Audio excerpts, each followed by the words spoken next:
Well, here we are again. Arcade 1-Up has fallen into the trend trap and become generic. At-Game sits in multicade hell with no logical developments beyond their 4K multicade.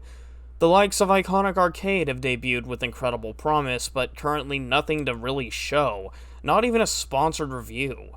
But as all of this has been, there was another who arrived in the home arcade with a half-and-half success.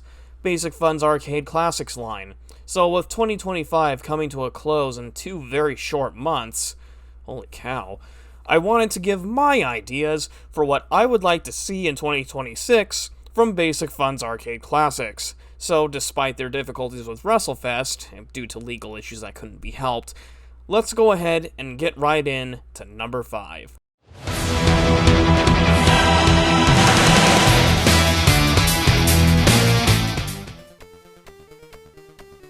At number 5, we have Arkanoid, a breakout clone with a wide selection of releases. Arkanoid is one of those games that, while on the original version of this video way back in 2021, I think would find a good place within the Arcade Classics line, and given it's a Taito-era title, it's more than likely to be seen with something along the lines of Space Invaders, but given the wide selection of titles from just the Arkanoid brand alone, like Revenge of Doe, Doe It Again, and Arkanoid Returns, and given the simplicity of the control scheme, I feel like they could expand the game list to Space Invaders and other Taito-era titles if needed. I just wouldn't mind seeing this get a fair shot as a title, as it's a little bit different from Breakout, and its style would be fine to add to a home arcade collection. Would it be realistic to see? Probably not, but it's my list, so let's go ahead and move on. So, at number 4, this one might be in an iffy spot, as we don't even know if Arcade Classics has the arcade ROMs of this particular title, but I do recall them having the console ROMs, however, even though those would basically be a bonus set on here at the very least, if they were included. Mortal Kombat has been within the Arcade 1-Up ecosystem since 2019, gaining countercade, cocktail cabinets, and even a laughably bad handheld in the form of the Collectorcade. But if they could get the arcade rights to this game, maybe we could get an XL equivalent in the form of a Mortal Kombat Supreme cabinet. And no, I'm not referring to that terrible looking red one. Now, this would lead to some monumental goodwill for Basicfun, as an XL-type Mortal Kombat has been requested since the concept of the XLs or the Supremes came into being with the Golden TXL around 2021.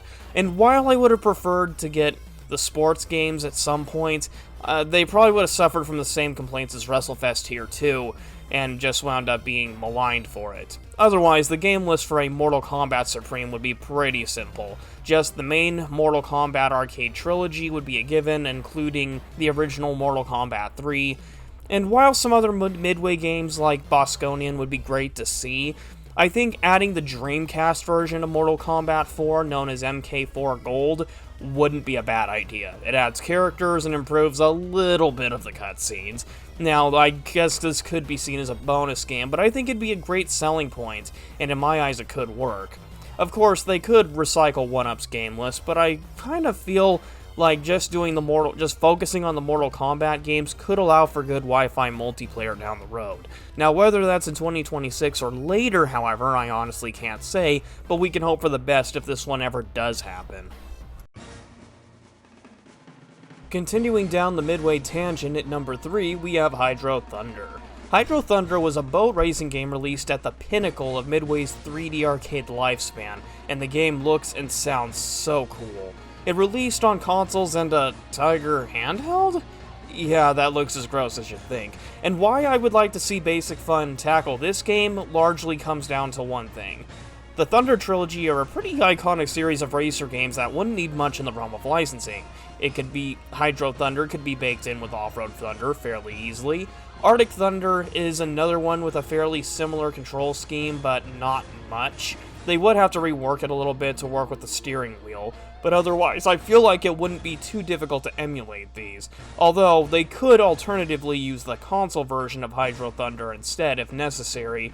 And Off-Road and Arctic also came out on the Nintendo GameCube in that era of console releases, so they could do those if the chipset's strong enough to handle it. Alternatively, if they have a reason to do that over using the arcade ROMs. Now, I know some folks are going to be sensitive to an arcade cabinet having console games, but seeing as Basicfun is going out of the gate and adding console games for value, I feel like this would be an easier version to... I feel like the console versions of these would be easier to port and have work better than having an arcade ROM that may not even work because the chipset can't handle it.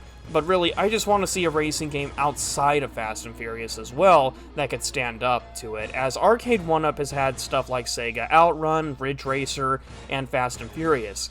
The latter of which had to have a console version anyways, because there was too much for them to edit out. At number 2, we have Q*bert, a very long-term fan request that has been out and about since the beginning. While Arcade 1-Up attempted to pitch a half-and-half with Tetris at some point based on old prototype photos, I think this one could still have a future with Basicfun, as the company is working with an online retailer that works with Amazon, so I feel like there's more of a push in that regard since it's a more loose retailer than, say, a retailer like Walmart, for instance. The game list would be easy enough. Q*bert, Q*bert's Cubes, and faster, harder, more challenging Q*bert, which could be a game mode or not, it's largely up to them. I feel like this one would definitely get some goodwill on the fan side, and frankly, it would just make sense. After all, the whole appeal of the home arcade is having these weird games that a lot of people don't really think about, but would still be intriguing in their own right to play. And it's not like they couldn't do it. I believe that the Q*bert has definitely had a history on these more handheld-friendly brands, like Arcade Classics, for instance, so it's not out of the realm of possibility that they could do it. And if they wanted to add other titles from the ROMstar era, I guess they could do that as well. I believe I made a video going over what a Q*bert Deluxe would have looked like, and you can see that game list if you would like. Okay, so before we get to number 1, I wanted to throw out some potential releases that you may or may not have seen before, and for our honorable mentions, we have Defender with the Arcade 1-Up Partycade game list, and correct controls, mostly because this was an amazing Partycade and shows how incompetent Arcade 1-Up was for not capitalizing on it and releasing a deluxe version. Now, yeah, you could find the Partycade on eBay, but if Basicfun capitalized on Arcade 1-Up's screw-up and actually released this in their Ultra or Supreme format, it would definitely get some eyes for sure. Mostly because the biggest complaint with Defender is that Arcade 1-Up could never get the controls right, and they still haven't figured it out properly yet. So if Basicfun could do Defender justice, I'm pretty sure that would get a lot of goodwill towards the company for sure. For our second honorable mention, we have Galaga, also with its Partycade game list. This is another one I'd like to see Basicfun adapt into its Ultra series, as the game list was much more appropriate for Galaga, and considering that Arcade 1-Up managed to screw this one up too by just recycling the Pac-Man Deluxe game list here, yeah, you could probably guess that it was a pretty embarrassing mess. And it's kind of sad, too, because they saw firsthand how well these two Partycades did, and they never pushed forward with it. And also because I just think, again, this was a better game list, and I would just really like to see somebody make this into a proper deluxe cabinet, and not just let this game list rot. And for our final honorable mention, and making its return from the 2021 Arcade 1-Up version of this video, we have Tetris. Again, Tetris is one of those games I'd be a dead ringer for release in 2026. It's got plenty of sequels, it's very replayable with or without Wi-Fi, and while puzzle games are an acquired taste, this one has been on absolutely everything in modern gaming, and even got a proper collection on modern consoles that covers everything, even the stuff before the USSR collapsed.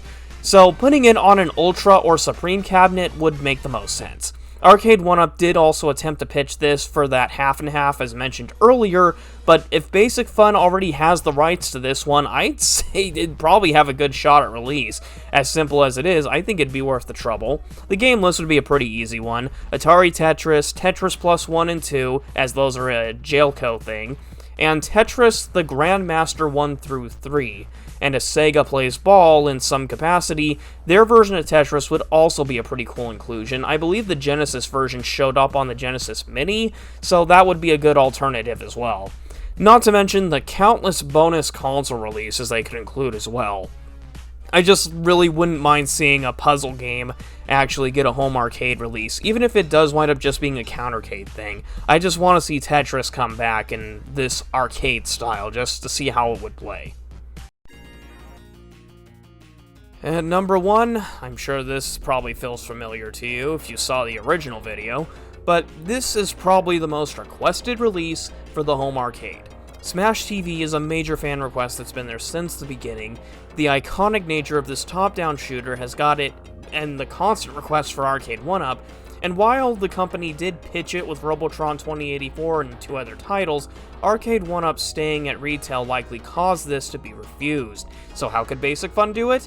Well, if they were okay with WrestleFest, a considerably obscure game that was always going to get flack for missing stuff anyway, I think they could pitch this with the intended game list of Smash TV, Robotron 2084, Total Carnage, and Berserk, and I think it would definitely get an audience, as people feel it could still work in this day and age. And considering that they are working with Atari already, I'm pretty sure they'd be able to make it. I'm sure they'd figure it out. I wouldn't mind it, as it would be something new in a period of rehashes, reskins, and, well, trend chasing.